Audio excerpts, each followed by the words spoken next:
Bagaimana hukum berbicara dengan perempuan yang bukan mahram melalui HP?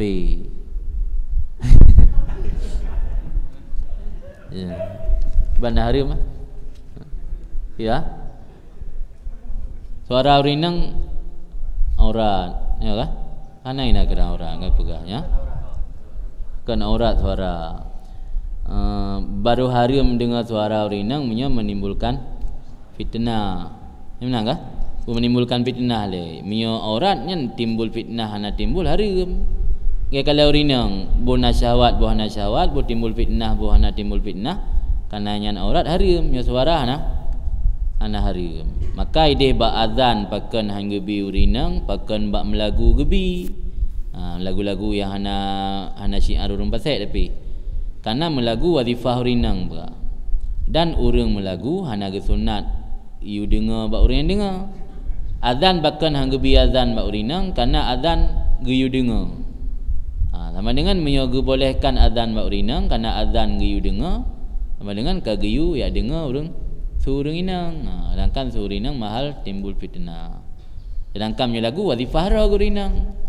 Ai pelalian nak mit kau urinang tu gah lagu-lagu buat beratim nak mit kan. Alan lagu hana ge dengar ba tayo, hana ge tuntut you dengar. Maka bolehkan ba urinang.